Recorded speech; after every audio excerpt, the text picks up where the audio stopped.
Sir ये तो मर चुकी है। रेडी, एम्बुलेंस को फोन करो। ये सब कैसे हुआ? मैंने देखा था सर। क्या हुआ था? सर हमारे आंखों के सामने एक ट्रक आया और इस औरत को कुचलकर चला गया सर। श्रेया कुछ मिला? नहीं सर, कुछ भी नहीं मिला। जब ये हादसा हुआ तब आप कहाँ थे? सर हम लोग उस चाय की दुकान पर चाय पीने आए थे, तभी मैंने देखा सर कि ये औरत वहां से भागती हुई आ रही थी सर।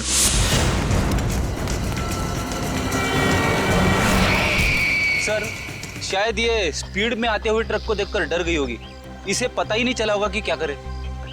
पर उस ट्रक ड्राइवर को तो पता होना चाहिए था कि उसे क्या करना है। वो ब्रेक लगा सकता था, ट्रक को दूसरी ओर मोड़ सकता था, या फिर एक्सीडेंट के बाद पुलिस स्टेशन में जाके अपने आप को सरेंडर कर सकता था। एक औरत को ठोकर मार के भागना, ये कहाँ की इंसानियत है? सर वो इंसान नहीं, हैवान था सर। वो ट्रक को फुल स्पीड में लेकर आया सर और इस औरत को कुचलकर चला गया। तुमने उस ट्रक का नंबर नोट किया? नंबर देखा था? हाँ सर।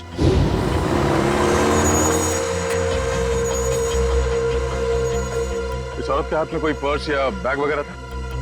नहीं सर। लेकिन सर इस औरत के हाथ में एक बच्चा था। क्या? इस औरत के हाथ में बच्चा था? हाँ सर, इस औरत के हाथ में एक बच्चा था और ये बच्चों को लेकर भाग रही थी। लेकिन सर जब एक्सीडेंट हुआ तो इसके हाथ में कोई बच्चा नहीं था। सर बच्चा था इसके हाथ में और एक मिनट, आप ठीक से याद करके बताओ, आपने क्या देखा था? सर मैं अपनी दुकान में था और इस औरत को देखा तो इसके हाथ में एक बच्चा था और ये बच्चे को लेकर भाग रही थी साहब। जिन्होंने इस औरत को बच्चे के साथ भागते हुए देखा, और इन साहब का कहना है कि इस औरत के हाथ में बच्चा था ही नहीं। पर अगर इस औरत के हाथ में वाकई में बच्चा था तो बच्चा कहाँ गया? कहीं ऐसा तो नहीं कि इस औरत ने बच्चे को कहीं छोड़ दिया? हो सकता है फ्रेडी, उस बच्चे को ढूंढना होगा।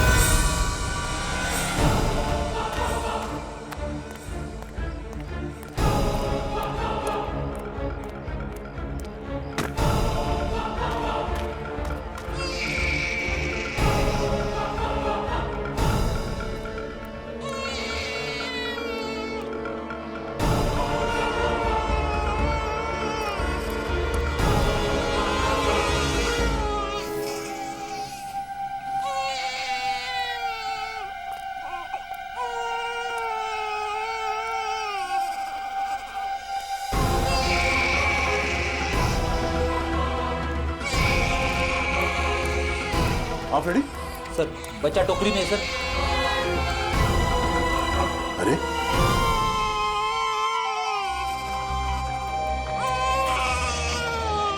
उस औरत ने बच्चे को यहाँ पे टोकरी में छोड़ दिया। लेकिन सर कोई अपने बच्चे को इस तरह टोकरी में छोड़ के क्यों जाएगा? हाँ साहब कहिए। ये बच्चा यहाँ इस टोकरी में कैसे आया? बच्चा? हाँ सर मुझे नहीं पता, मैं तो अपनी दुकान लगा रहा था, फल लेने गया था। इसका मतलब है मरने से पहले इस औरत ने इस बच्चे को यहाँ टोकरी में रखा। हमें उस मरी हुई औरत का पता लगाना है और ये बच्चा। इस बच्चे को हम अपने साथ लेके चलते हैं। इस बच्चे का ख्याल रखना हमारा फर्ज है। पहले ये पता करते हैं कि इस बच्चे के परिवार में है कौन। सर उस औरत के बैकग्राउंड के बारे में तो कुछ पता नहीं चला, पर डॉक्टर सालुंके ने कुछ जरूरी बात पता लगा ली है। वो क्या? इस औरत का और उस बच्चे का खून का कोई रिश्ता नहीं। क्या? इस बच्चे का और उस औरत का डीएनए मैच नहीं हो रहा है? जी सर। इसका एक ही मतलब हो सकता है दया, उस औरत ने इस बच्चे को चुरा लिया और फिर वो भाग रही थी। हो सकता है सर। काम करना पड़ेगा, मिसिंग पर्सन ब्यूरो से पता लगाना पड़ेगा कि क्या किसी ने बच्चा गायब होने की रिपोर्ट दर्ज करवाई है क्या। और डॉक्टर सालुंके का इस बच्चे की माँ के बारे में भी कुछ कहना है सर। क्या? इस औरत ने जो सैंडल पहने हुए थे, उस सैंडल के नीचे के हिस्से की तरफ हमें खून के कुछ अंश मिले। उस खून का डीएनए करने से पता चला कि उस खून का डीएनए और उस बच्चे के खून का डीएनए आपस में मैच होते हैं। और उस औरत की उम्र जिसका वो खून है लगभग 28 से 30 साल होनी चाहिए। खून के निशान? फिर जरूर इस बच्चे की माँ बुरी तरह से घायल हुई होगी। सर हो सकता है उस अनजान औरत ने ही हमला किया हो बच्चे की माँ पर और बच्चे को लेकर भाग गई। सर लगता है ये कोई बहुत बड़ी साजिश है। उस औरत का एक्सीडेंट नहीं बल्कि जानबूझ के खून किया गया है। सर हमने आरटीओ में भी पता किया, ट्रक का नंबर उनके रिकॉर्ड्स में भी नहीं है। ये देखो बॉस, अब कोई प्रॉब्लम नहीं है, अरे प्रॉब्लम तो तब होगा जब बॉस का फोन आएगा। उसको क्या जवाब दोगे? ये काम अधूरा छोड़ दिया। सर, एक ऐसा सुराग मिला है जिससे पता चल सकता है कि ये औरत है कौन। वो क्या? ये उस औरत के कपड़े, इस पे लॉन्ड्री का टैग लगा हुआ है। बस सुबह इस टैग से पता लगाओ ये कौन सी लॉन्ड्री है, और इस लॉन्ड्री से हमें पता चलेगा कि ये औरत रहती कहाँ है। सर, तब तक मैं इस बच्चे को संभालूंगा सर, अपने घर पे। बस बच्चे को अपने साथ रखना चाहता हूँ सर। सर, मैं भी आपकी मदद करूंगी।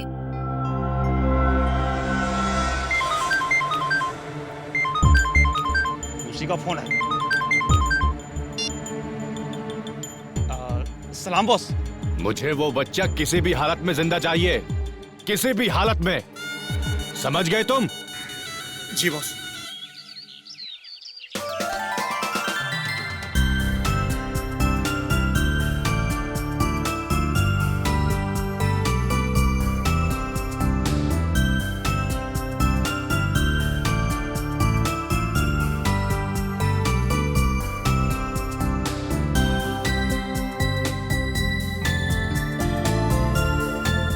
सर, आप शांत हो जाइए, मैं इसे संभालती हूँ।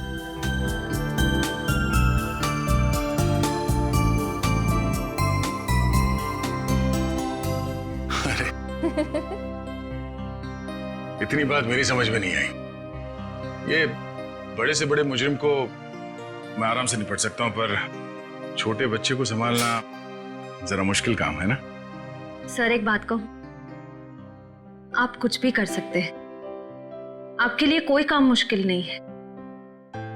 बड़े बड़े गुनहगारों से निपट सकते हैं, छोटे बच्चों को संभाल सकते हैं। बस जरूरत है तो अपने अंदर छुपे हुए दया को बाहर निकालने की, जिसका दिल मोम जैसा है, जो सबकी कदर करते हैं, जो प्यार करना भी जानते हैं।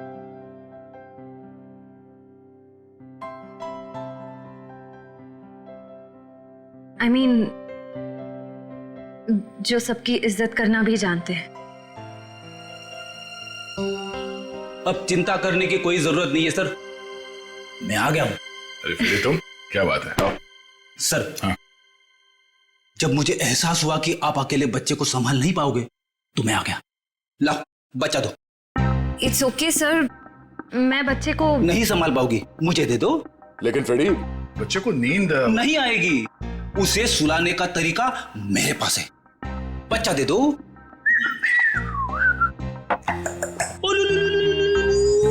अला ला ला ला ला।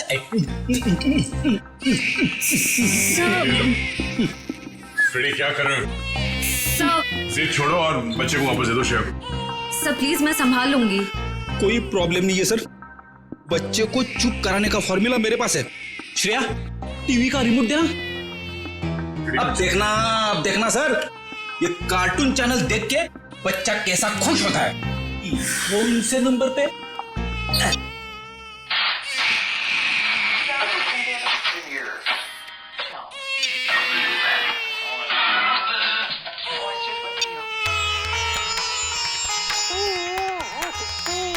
फिर एक मिनट, वो शास्त्रीय संगीत वाला चैनल फिर से लगाना।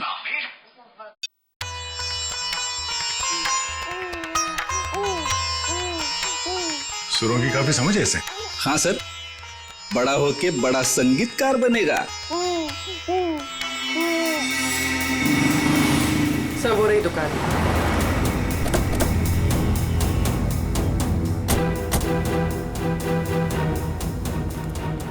ये लो, कस्टमर के कपड़े हैं, पैक कर दो। हाँ सर, कहिए, कपड़े देने आए हैं या लेने आए हैं? अगर देने आए हैं तो 5 दिन के बाद ही मिलेंगे, और अगर लेने आए हैं तो मैं उम्मीद करता हूं कि 5 दिन के बाद ही आए होंगे। सर, मैं बहुत ही ईमानदार व्यापारी हूं, और मैंने आज तक अपने किसी भी कस्टमर को कोई भी धोखा नहीं दिया है। हाँ, ये कपड़े आपकी लॉन्ड्री में धुले हैं ना? जी हाँ मैडम, ये हमारी लॉन्ड्री के ही हैं। आप यही जानना चाहते हैं कि ये कपड़े किसके हैं? समझदार लगते हो, बता। हाँ, 1 मिनट, रघु बुक दो। मिल गया सर। ये कपड़े किसी गोपी नाम की औरत के हैं। गोपी, एड्रेस भी लिखा होगा उसमें? नहीं सर, एड्रेस तो नहीं है, लेकिन फ़ोन नंबर है। दो।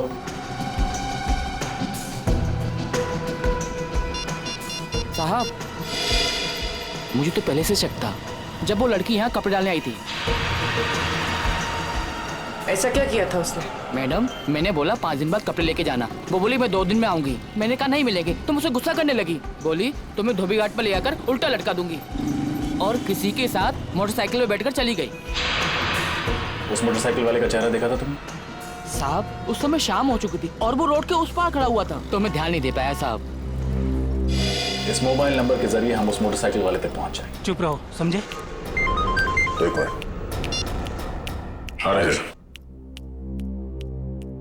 उस औरत का नाम गोपी था। Very good. उसके मोबाइल नंबर से उसका घर का पता निकालो। इस केस में इस औरत की पूरी जानकारी चाहिए हमें, ठीक है? रजत, मैं तुम्हें बाद में फोन करता हूं।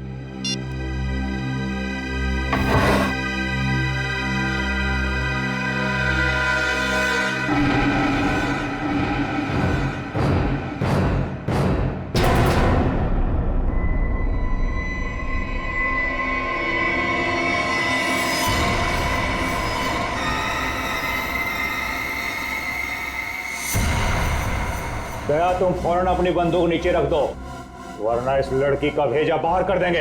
दया, तुमसे हमारी कोई दुश्मनी नहीं है, बस ये बच्चा हमारे हवाले कर दो और अपनी जान बचा लो। अपनी जान की परवाह करने वाले कायरों को हम सीआईडी में भर्ती नहीं किया करते। अगर इस बच्चे को किसी ने छुआ भी ना, तो तुम सबकी अर्थी यहीं से उठेगी। अर्थी तो इस छोकरी की उठेगी। दया, बस तुम कंधा देने के लिए तैयार रहो। बंदूक नीचे रखो, नीचे रखो बंदूक। सर, आप मेरी परवाह मत कीजिए, आप गोली चलाइए। चुप! दया, गन नीचे रख, नीचे रख गन दया, वरना इस छोकरी की खोपड़ी उड़ा दूंगा मैं। एक मिनट।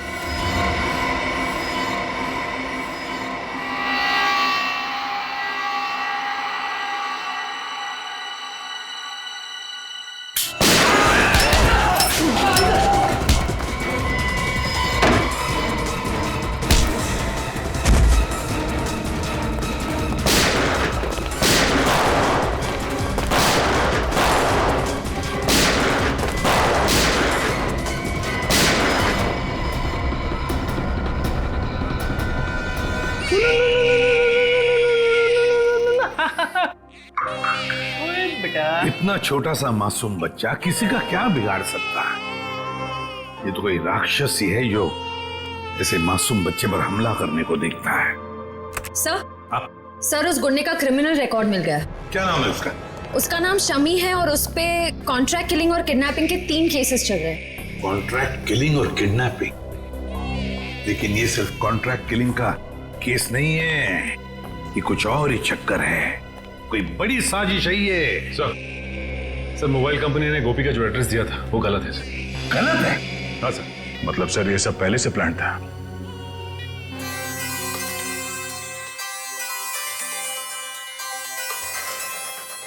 अरे, वाइफ का फोन।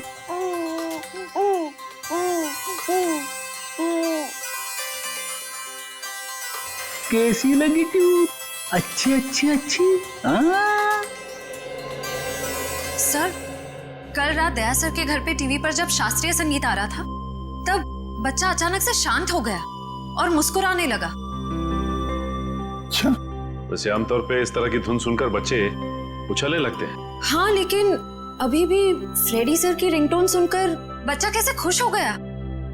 सर, हो सकता है कि जब से इस बच्चे का जन्म हुआ हो तब से ये शास्त्रीय संगीत सुनता आ रहा। हो सकता है इसके माता पिता में से कोई संगीतकार या गायक हो।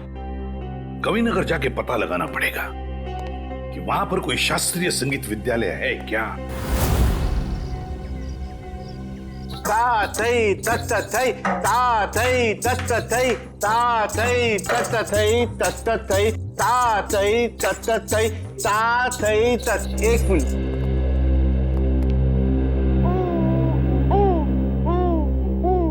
सर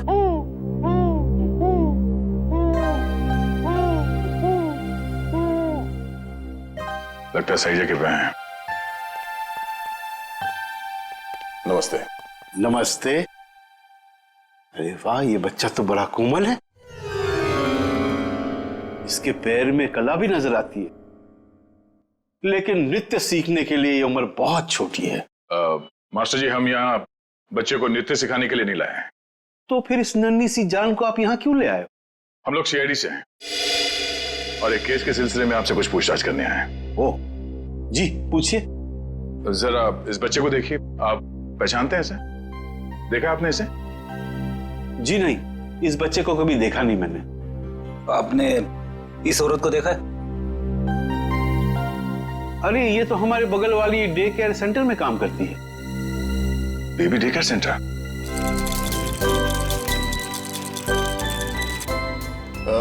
एक्सक्यूज मी, आप इस औरत को पहचानती हैं? ये तो गोपी है, हमारे यहाँ आया का काम करती है। लेकिन हुआ क्या है इसे? कल एक ट्रक एक्सीडेंट में उसकी मौत हो गई है। खैर, आप इस बच्चे के बारे में क्या बता सकती हैं? इसका नाम बॉबी है और इसकी माँ का नाम जूही है। ये एलएसटी सोसाइटी में रहती है। LST society?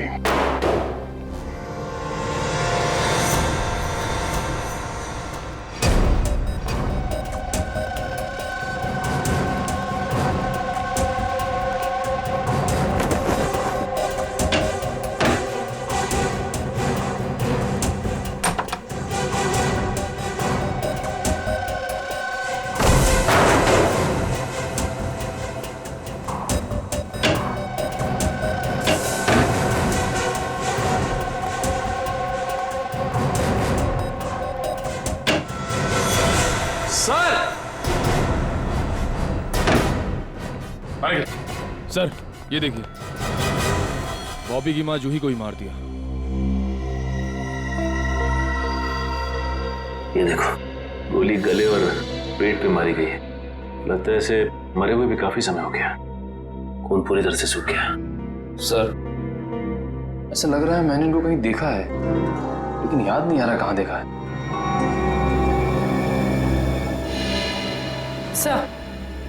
सर वो देखिए।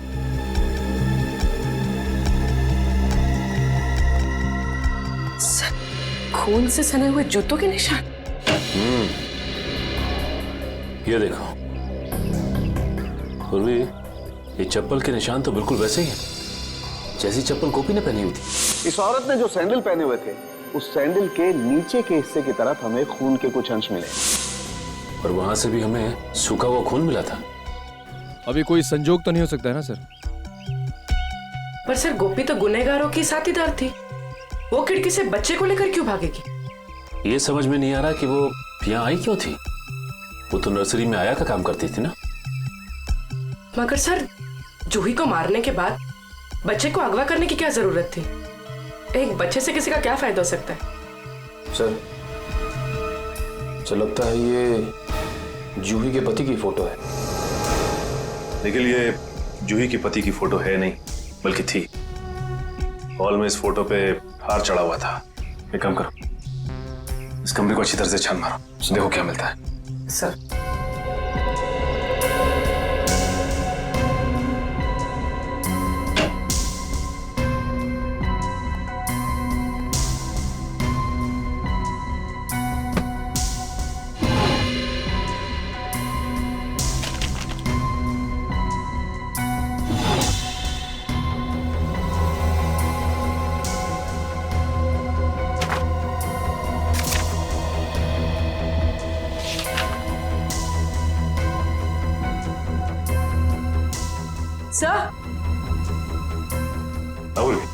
सही देखिए,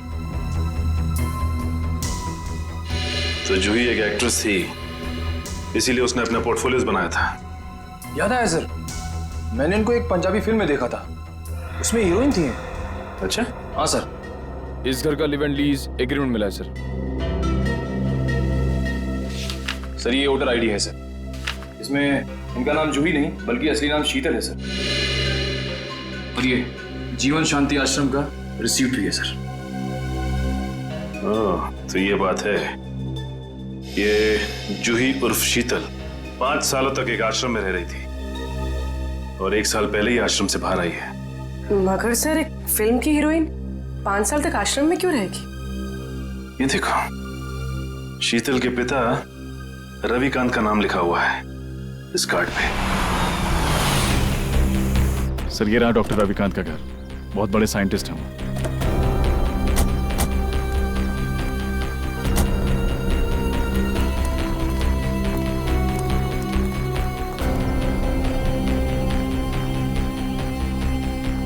सर ये घर तो लगता है काफी टाइम से बंद पड़ा है। हाँ रजत, ये देखो कितने दिनों के अखबार पड़े हैं यहाँ पर, ये सारे खत पड़े हैं। काम करो, इन दोनों घर के अंदर जाके अच्छी तरह से तलाशी देखता हूँ ये चिट्ठियां क्या है।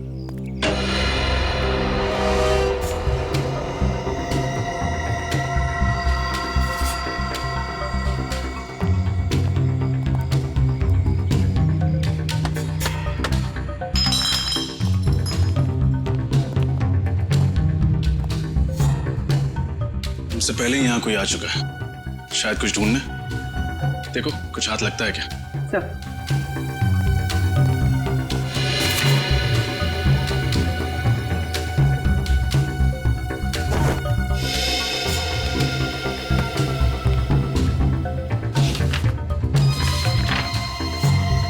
Legal notice?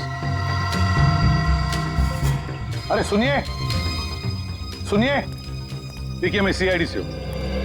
एक बात बताइए, आप रविकांत जी को जानते हैं? हाँ सर, 10 सालों से वो मेरे पड़ोसी हैं। अचानक उनकी मौत की खबर सुनकर बहुत दुख हुआ। अचानक मौत हो गई रविकांत जी की? कब, कैसे? गाड़ी की स्पीड इतनी तेज थी कि वो कंट्रोल नहीं कर सके और वो जाके नदी में गिर गए। Oh my God. कुछ मिला? नहीं सर। ये रविकांत जी का एक्सीडेंट ही था या? एक्सीडेंट ही था सर। ठीक है, थैंक यू वेरी मच, अब जा सकते हैं। नोटिस कैसी?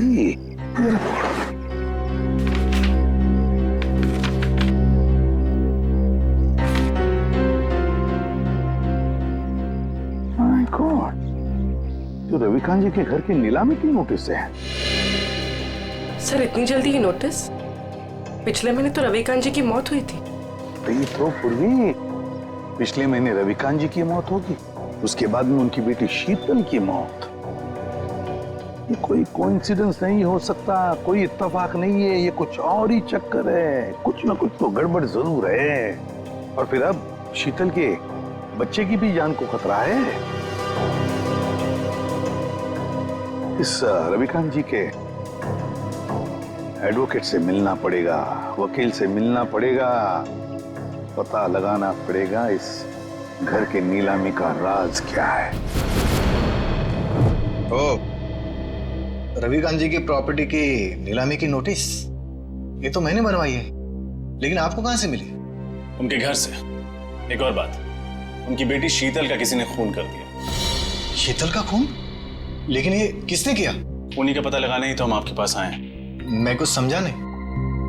रविकांत जी और शीतल के बाद इस मकान पर हक किसका बनता है? शीतल जी के बेटे बॉबी का। सिर्फ मकान पर ही नहीं, कसारा में जो 50 एकड़ जमीन है वो भी बॉबी के नाम हो जाएगी। अच्छा, और ये नीलामी का आइडिया किसका था? रविकांत जी के छोटे भाई राकेश का। राकेश? इस राकेश के बारे में और कुछ जानते हैं? जी हाँ, दरअसल उनके परिवार को मैं पिछले 15 साल से जानता हूँ। उनके सारे लीगल मैटर्स मैं ही देखता हूँ। रविकांत और राकेश के पिताजी की जब मृत्यु हुई तो उनके प्रॉपर्टी का सबसे बड़ा हिस्सा रविकांत को मिला और सिर्फ 15% राकेश को। ऐसा क्यों किया उनके पिता?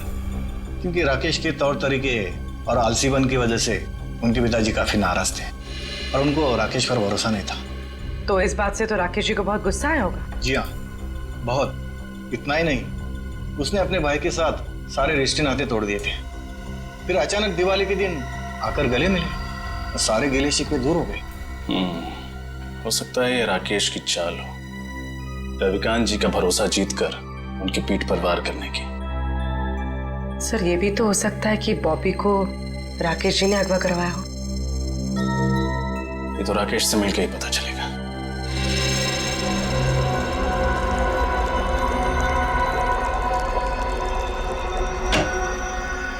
Excuse me. जी कहिए।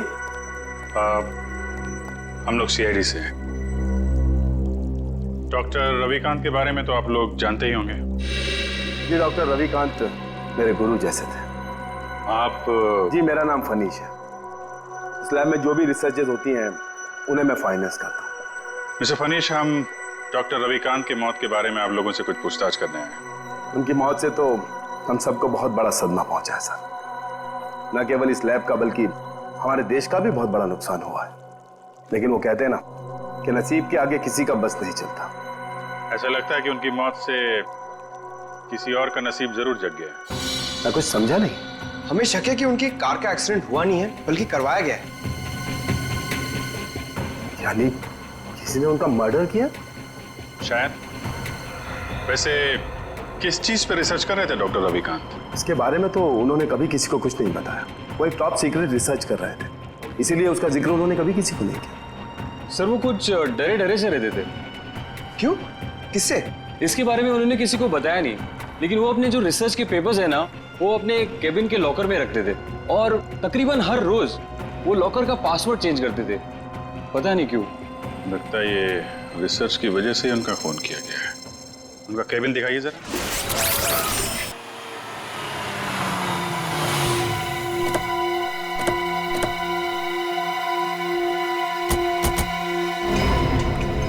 सर गाड़ी तो यहीं खड़ी है, राकेश घर में ही होगा।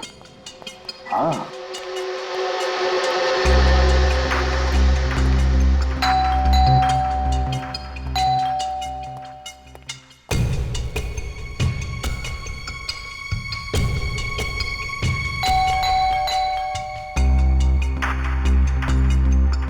तो लगता है घर में कोई नहीं है, कोई दरवाजा नहीं खोल रहा है। घर में कोई तो है, आवाजें आ रही हैं। खोल दो दरवाजा।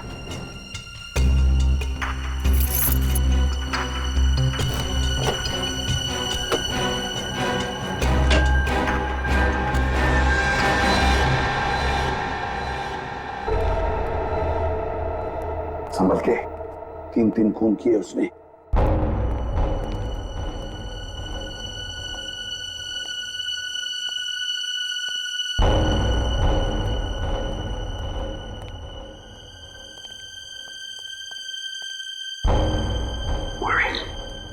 इस तरफ जाओ। सर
कौन है आप लोग? सीआईडी। लेकिन मैंने किया क्या है? किया क्या है? हैं? या क्या है? अभी पता चल जाएगा क्या क्या है। इसके घर की अच्छी तरह से तलाशी लो। सर आप पूरे घर की तलाशी ले लीजिए, पर प्लीज मुझे ये तो बताइए कि मेरा गुनाह क्या है? रविकांत और शीतल को क्यों मरवाया तुमने? शीतल का कत्ल हो गया सर? कब और कैसे? कब और कैसे? बड़े भोले बनने की कोशिश कर रहे हो राकेश जी। सर प्लीज मेरा यकीन मानिए, इसके बारे में मैं कुछ नहीं जानता। झूठ झूठ बोल रहे हो तुम। रविकांत और शीतल को पहले मरवाया और फिर शीतल के बच्चे को अगवा किया। इस औरत को पैसे दिए थे ना तुमने, ये सब करने के लिए? क्यों? नहीं सर, मैंने ऐसा कुछ नहीं किया। इस औरत को मैं पहली बार देख रहा हूँ सर। सर मैं रवि भैया और शीतल का खून क्यों करवाऊंगा? इसलिए, इस जायदाद के लिए। जायदाद के पेपर थे, है ना? क्यों? और तुम ये भी जानते थे कि रविकांत और शीतल की मौत के बाद ये सारी जायदाद शीतल के बेटे के नाम पर हो जाती, और अगर शीतल के बेटे का कुछ कम ज्यादा होता तो ये पूरी की पूरी जायदाद तुम्हारे नाम पर हो जाती। यही चाहते थे ना तुम? जी सर, लेकिन क्या? लेकिन क्या? लेकिन सर मैंने किसी का खून नहीं किया, और ना ही सर मैंने बॉबी को किडनैप करवाया। प्लीज मेरा यकीन मानिए। तुम्हारा यकीन करूं? क्यों? क्यों यकीन करूं तुम्हारा मैं? हैं? कोई सबूत है तुम्हारे पास? तुम्हारा यकीन करूं? क्यों? क्यों यकीन करूं तुम्हारा मैं? हैं? कोई सबूत है तुम्हारे पास? हाँ सर, एक मिनट।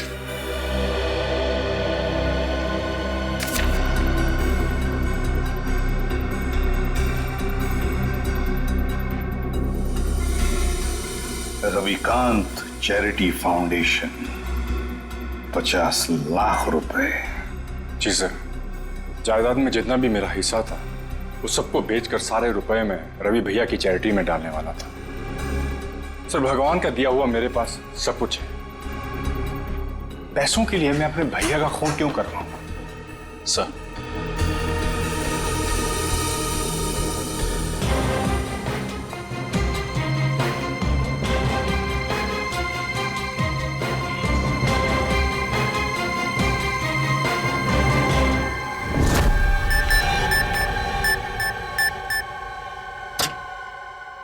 ये क्या? लॉकर तो खाली है। खाली है? अभिजीत, ये देखो अभिजीत, ये रिसर्च पेपर्स हैं, जला दिए गए हैं। वही पेपर है ना?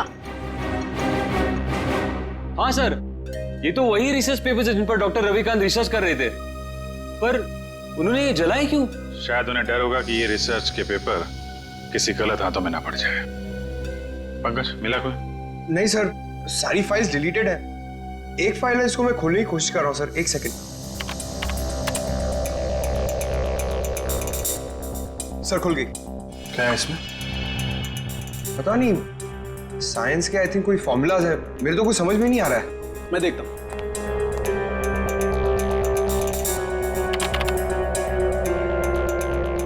ओह, नहीं अभिजीत, ये कोई साइंस का फार्मूला नहीं है, ये एक वायरस की टेस्टिंग रिपोर्ट है। क्या मतलब सर? मतलब ये कि जैसे जहर का काट जहर होता है, वैसे ही किसी भी बीमारी का इलाज उसके वायरस के द्वारा ही किया जाता है। और इस वायरस का टेस्ट किसी इंसान पर कर रहे थे डॉक्टर रविकांत। और कौन सा वायरस है ये? ये बेलकोप नाम का वायरस है। बहुत रेयर किस्म का वायरस है, ज्यादा सुना नहीं है इसके बारे में। मगर सर ये वायरस टेस्ट किस पर कर रहे थे? माय गॉड, मैं समझ गया अभिजीत। अरे है कौन वो? अभी नहीं, 1 घंटे के बाद मैं तुम्हें ब्यूरो में मिलता हूँ, कंफर्म कर लूं फिर बताता हूँ। सचिन, पता चला डॉक्टर रविकांत लैब में क्या बना रहा था? नहीं सर, अब तक तो कुछ नहीं पता चला। सालू के साहब कह के गए हैं कि 1 घंटे में वापस आता हूँ फिर। बॉस, पता चल गया, मैंने गुत्थी सुलझा ली। यार तुम्हें बता ना सालू के। बॉस, उस रिसर्च लैब में हमने जिस पेशेंट की रिपोर्ट देखी थी उसमें पोलकोप नाम का वायरस था। ये कौन सा वायरस है? वही तो पता लगाना है, लेकिन एक टेंशन है बॉस। किस बात की टेंशन? बॉस, मैंने जब पता लगाया तो पता लगा कि पोलकोप नाम का वायरस तो है ही नहीं। अरे तो फिर सालू के साहब, उस मरीज के शरीर में ये वायरस आया कहां से? वही तो बॉस, मैंने जब उस बच्चे का ब्लड टेस्ट किया दोबारा से तो पता ये चला कि उसे हिस्लेक्सिया नाम की बीमारी है, सांस लेने की बीमारी, जिसका कहीं कोई इलाज नहीं है। लेकिन जब मैंने बच्चे का ब्लड टेस्ट किया तो पता ये चला कि हिस्लेक्सिया का असर उसके शरीर में, उसके खून में धीरे धीरे कम हो रहा है। वो कैसे? वही तो प्रॉब्लम है बॉस। जब मैंने बच्चे का ब्लड टेस्ट दोबारा से किया तो पता लगा कि उसके शरीर में अलग अलग किस्म के वायरस हैं। जिसकी वजह से डिस्लेक्सिया का असर उसके खून में धीरे धीरे कम हो रहा है। और इन्हीं वायरस में से पोलको वायरस भी है। मतलब वो टेस्ट रिपोर्ट बच्चे की थी? हाँ बिल्कुल। मतलब ये जो कुछ भी हुआ है इस पोलको वायरस की वजह से ही हुआ है। कोई तो है जो इस पोलको वायरस पर कब्जा करना चाहता है। हाँ सर, डॉक्टर रविकांत ने वायरस के सारे सैंपल और रिसर्च के सारे मटेरियल तबाह कर दिया, बर्बाद कर दिया सर। अब ये वायरस सिर्फ बच्चे के अंदर है। मतलब सचिन, बच्चे की जान को खतरा है।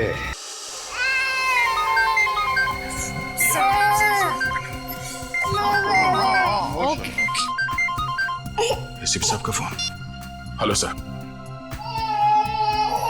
क्या बच्चे के शरीर में वायरस इंजेक्ट किया गया? सर लगता है इसीलिए उसका टेम्परेचर उतर नहीं रहा, उसे बुखार है सर। हाँ सर, हम लोग वहीं जा रहे थे। ठीक है सर, ओके चलो।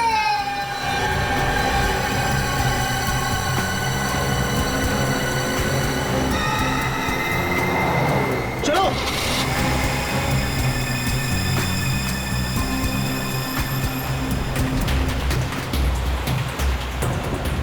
बॉबी का बुखार तो बढ़ता ही जा रहा है।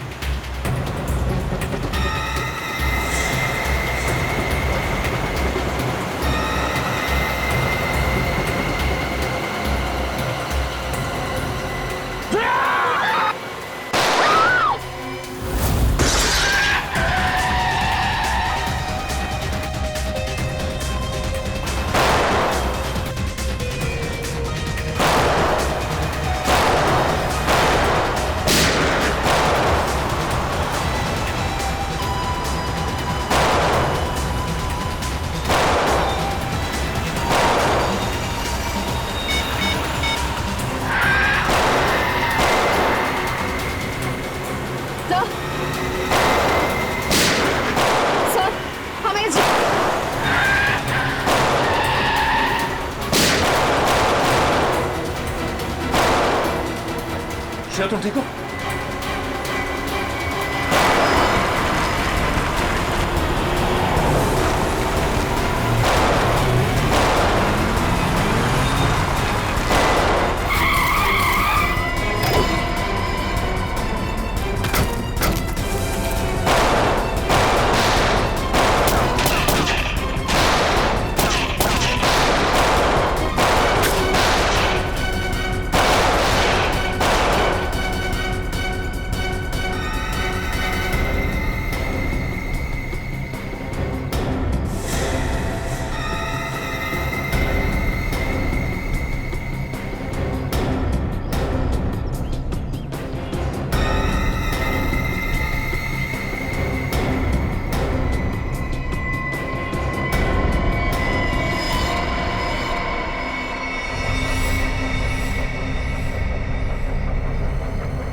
गोली खत्म हुई श्रेया।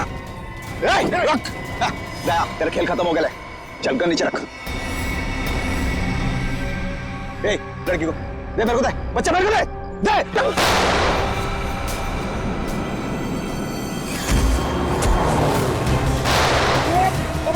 किसके कहने पे किया ये सब? शर्म आनी चाहिए तुम्हें। एक मासूम बच्चे के साथ तुमने ऐसी घिनौनी हरकत की। मैं मजबूर था ऑफिसर। मैंने डॉक्टर रविकांत की रिसर्च पर लाखों रुपए खर्च किए, यह सोचकर कि रिसर्च कामयाब होगी तो मैं करोड़ों रुपया कमाऊंगा, मेरी कंपनी के शेयर्स फिर से टॉप पर आ जाएंगे। लेकिन डॉक्टर रविकांत अपने इन्वेंशंस तुम्हें नहीं बल्कि सरकार को देना चाहते थे ताकि हमारे देश के आम लोगों को फायदा हो। पर यह बात तुम्हें बर्दाश्त नहीं हुई। कैसे बर्दाश्त होती सर? लाखों रुपए का जुआ मैंने खेला, सारा रिस्क मैंने अकेले ने उठाया और डॉक्टर रविकांत वो फार्मूला गवर्नमेंट को देना चाहते थे, जो मुझे उसके लिए फूटी कौड़ी नहीं देते सर। और ये बात उन्हें समझाने की मैंने बहुत कोशिश की, पर उन्होंने मेरी एक नहीं सुनी सर। बॉबी को अगवा करने का प्लान तुम्हारा ही था ना? हाँ सर, और जब मुझे पता चला कि डॉक्टर रविकांत ने वो वायरस बॉबी की बॉडी में इंजेक्ट कर दिया है, तो मैंने गोपी को आया बनाकर वहां भेजा और बॉबी को अगवा करने का प्लान बनाया। लेकिन जब गोपी को तुम्हारे घिनौने इरादों के बारे में पता चला, तो उसके अंदर की ममता जाग गई और वो बॉबी को लेकर भाग गई। और उसी की बेवकूफी की वजह से मेरा सारा प्लान चौपट हो गया। अपनी मौत की वो खुद जिम्मेदार है। तुम जैसे हैवानियत के पुतले इंसानियत के बारे में कभी समझ नहीं पाओगे। तुम्हें तो ऐसी सजा होनी चाहिए जिसे देखकर हैवानों की रूह कांप उठे।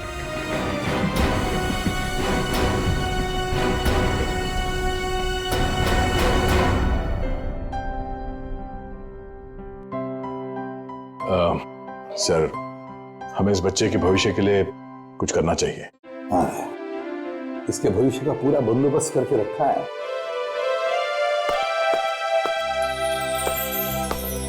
सर जी, सर जी, आज के बाद बॉबी को मैं संभालूंगा। अपने भाई के बेटे की तरह नहीं, बल्कि अपने बेटे की तरह से बड़ा करूं। ये तो बहुत खुशी की बात है, लेकिन जिंदगी में कभी इस बच्चे को किसी मदद की जरूरत पड़े तो हमें जरूर याद करना। बहुत खुशी होगी हमें। Thank you.